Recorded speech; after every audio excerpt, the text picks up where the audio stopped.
Democrats seem to be having this debate whether or not Maher Mamdani is a socialist or a democratic socialist. Let me settle it. He's a straight-up communist. How do I know this? Well, I'm reading between the lines when one of his major advisors says, elect more communists.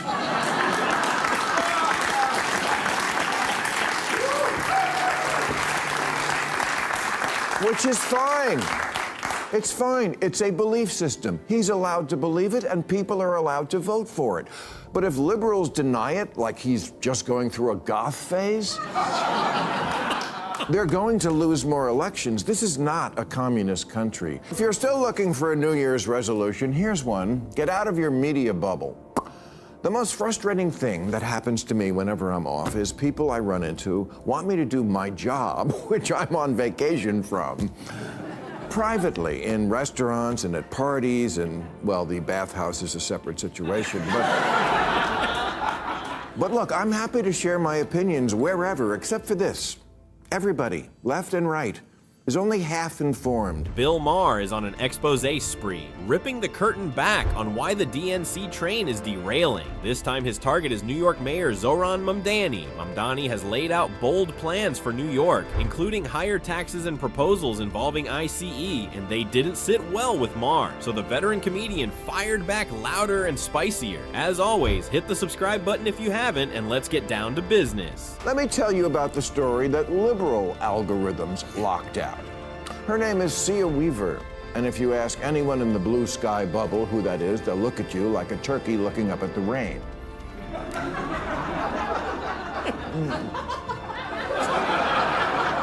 But she's kind of important in New York, being Major Mamdani's chief of the Office to Protect Tenants, and since Mamdani's big issue is the rent's too damn high, yes, he stole this guy's act.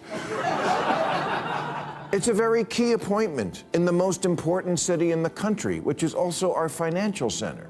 It matters that the mayor stands by, and so I assume stands with, someone who says things like, if you don't believe in the government's sacred right to seize private property, it's over. Yep, this was the very phrase that sent Maher over the edge. Seize private property. Those three words weren't spoken by some fringe protester either. They came from Mamdani's right-hand woman, a phrase commonly associated with far-left ideology. To Maher, that wasn't careless rhetoric. It was a warning siren. He's long argued that electing Mamdani could drag New York down a radical path, pushing the city toward a more government-directed economic model. And now, in Maher's eyes, that prediction is starting to unfold in real time. This is exactly why he's furious. Because once politicians become comfortable saying the quiet part out loud, the mask slips completely. Maher sees it not as policy debate, but as ideological capture, the moment where extreme theory replaces common sense governance. And when Maher connects those dots, he doesn't whisper. What he says next doesn't just criticize Mamdani, it sends shockwaves straight through the DNC, triggering significant political backlash. Seize private property.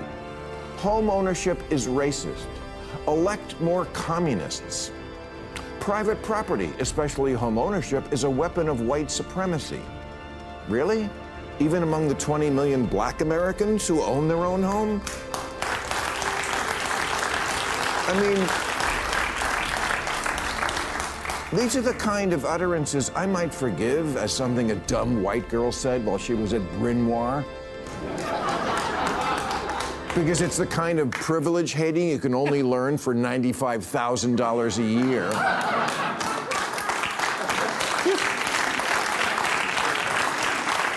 But these are statements made as an adult. Yes, for co-eds from elite private colleges, you're only a lesbian until graduation, but the communism lasts a lifetime. It's easy to understand Maher's frustration here, because he expected her to at least do basic research before declaring that owning a house is somehow white supremacy. That claim didn't just sound extreme, it sounded lazy. This wasn't someone speaking from ignorance or lack of access to information. She attended an elite college, an institution that prides itself on teaching critical thinking, evidence-based reasoning, and proper research methods. Maher's point was simple. If you're given that level of education, the bare minimum expectation is that you use it. Instead, he watched academic language get twisted into activist slogans, stripped of context and facts. To Maher, this wasn't progressivism, it was intellectual malpractice. When ideology replaces analysis, education becomes meaningless. That's what truly angered him. Not disagreement, but the abandonment of logic in favor of talking points. In his view, when educated voices promote ideas this reckless, it doesn't elevate the conversation, it undermines the quality of the discussion. You know, I am in support of abolishing ICE, and I'll tell you why. Because what we see is an entity that has no interest in fulfilling its stated reason to exist. We're seeing a government agency that is supposed to be enforcing some kind of immigration law, but instead what it's doing is terrorizing people no matter their immigration status, no matter the facts of the law, no matter the facts of the case. And I'm tired of waking up every day and seeing a new image of someone being dragged out of a car, dragged out of their home, dragged out of their life.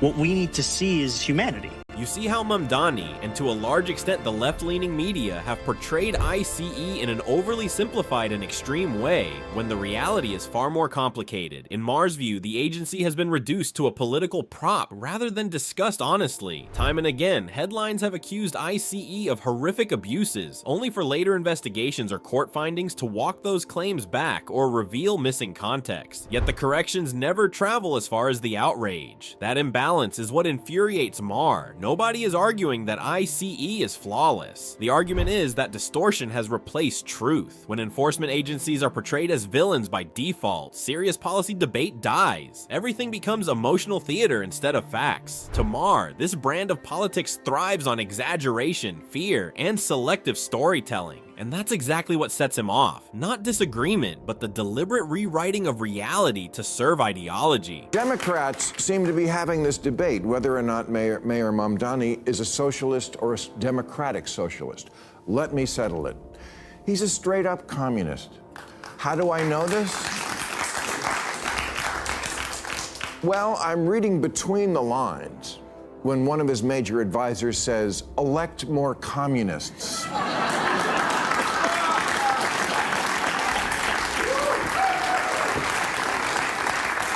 Which is fine.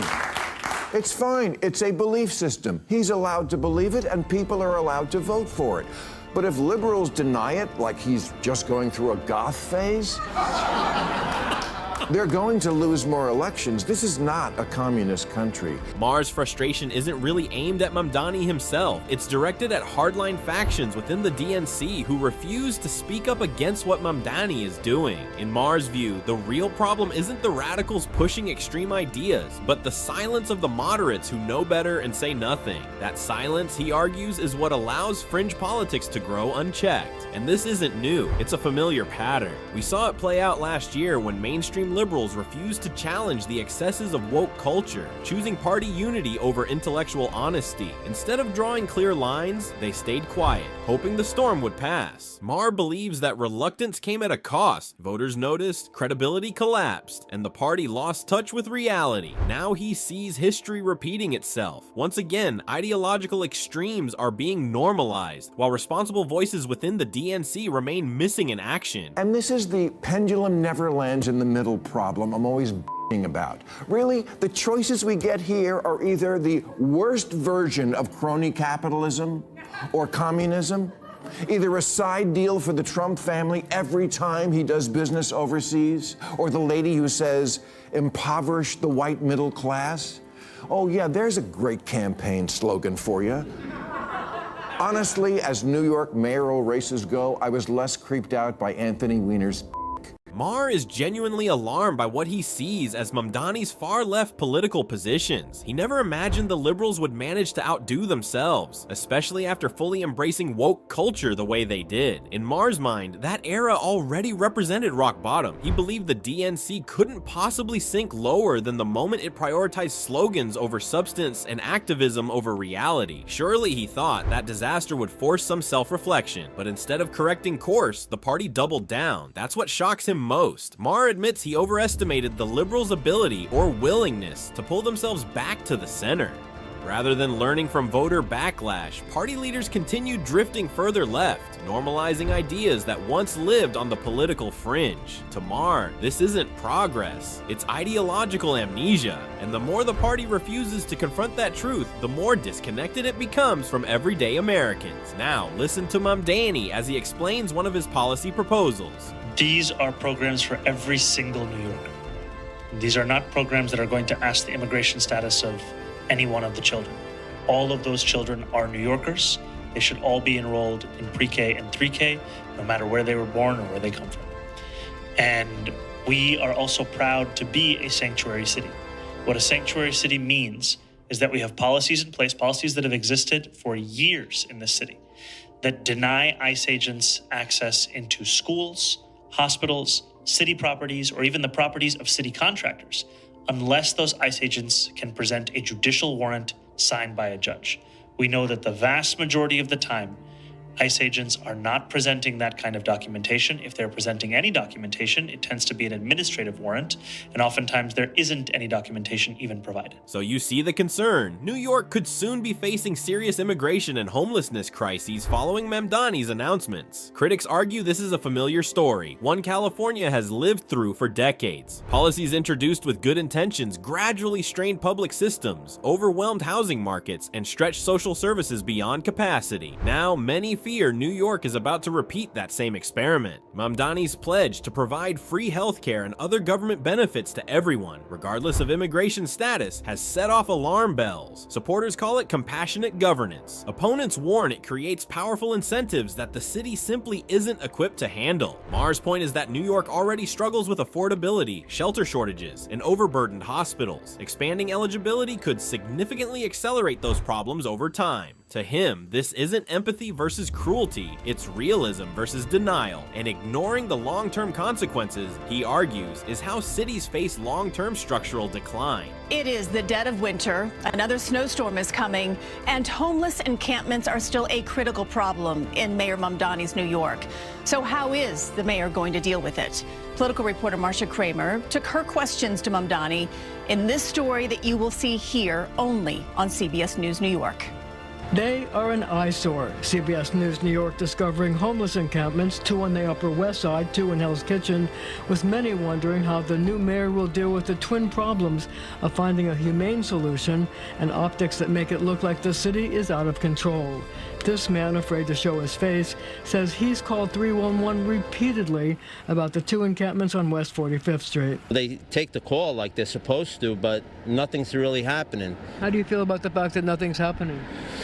Well, I don't feel good about it because I've been in this neighborhood for 3 decades. So you see how homelessness is placing growing strain on what was once a thriving New York. What used to be a symbol of opportunity and ambition now struggles under a crisis that appears to worsen by the day. Even major outlets like CBS have reported on the growing number of encampments, overwhelmed shelters, and strained city resources. Streets that once buzzed with commerce now reflect policy failure and neglect. And this isn't an isolated problem. The same pattern has played out in California for years. Skyrocketing housing costs, unchecked homelessness, and government programs that spend billions with little measurable improvement. That's why critics are alarmed. They've seen this movie before. New York is facing the exact challenge California never managed to solve, and many fear it's heading down the same path. Maher's warning is simple. Ignoring reality doesn't make the crisis disappear. It allows it to spread. Mr. Mayor, I wondered if you could indulge me for a second. So I took the problem to the mayor himself, showing him video of people camped on the street in such frigid weather. What is your office going to do about it, and is it acceptable, given the fact that it's 21 degrees, for these people to be there on the street, on the Upper West Side, and getting no help? It is not acceptable for a New Yorker to have to find shelter outside, whether on the Upper West Side or anywhere in this city. New Yorkers should be able to find a place to call their home. And what I have said consistently, first as a candidate and now as the mayor, is that outcomes are how we judge ourselves. Mamdani has made it clear that he doesn't plan to remove homeless individuals from the streets by force, instead promising a softer, voluntary approach. On paper, it sounds compassionate, but critics immediately point out that this strategy closely mirrors what Governor Gavin Newsom implemented in California, and that experiment delivered little to no results. Newsom's plan relied heavily on the idea that homeless individuals would voluntarily seek help, enter shelters, and accept services on their own terms. In reality, participation remained low and encampments continued to expand. Billions were spent, yet sidewalks stayed crowded and tents multiplied. That's why Maher and others are skeptical. Good intentions, they argue, don't automatically produce good outcomes. When enforcement is removed entirely, accountability disappears with it. The fear now is that New York is preparing to repeat California's costly mistake, recycling the same policies, expecting different results, and leaving taxpayers to absorb the consequences. If you're still looking for a New Year's resolution, here's one. Get out of your media bubble. The most frustrating thing that happens to me whenever I'm off is people I run into want me to do my job, which I'm on vacation from, privately, in restaurants and at parties, and, well, the bathhouse is a separate situation,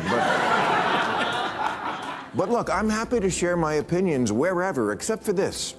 Everybody, left and right, is only half informed. Maher is urging everyone, left or right, to step outside their media bubbles and actually listen to the other side. His message is especially directed at leftists who limit themselves to voices that simply echo what they already believe. According to Maher, that intellectual isolation is exactly how people become misinformed and, worse, confidently ill-informed. When disagreement is treated as danger, facts get filtered through ideology instead of reason. Maher argues that democracy can't survive on curated outrage and algorithm-fed validation. Real understanding only happens when opposing views are heard, challenged, and debated openly. But too many political spaces today reward loyalty over curiosity. The result is a culture where narratives matter more than truth and feelings outweigh evidence. To Maher, this echo chamber mentality doesn't just weaken the left, it blinds it. And until people are willing to engage with uncomfortable perspectives, the misinformation cycle will continue to feed itself. And this brings us to the end of today's video. If you enjoyed it, then hit the like button and subscribe to this channel for more videos like this. Thanks for watching, and I'll see you in the next one.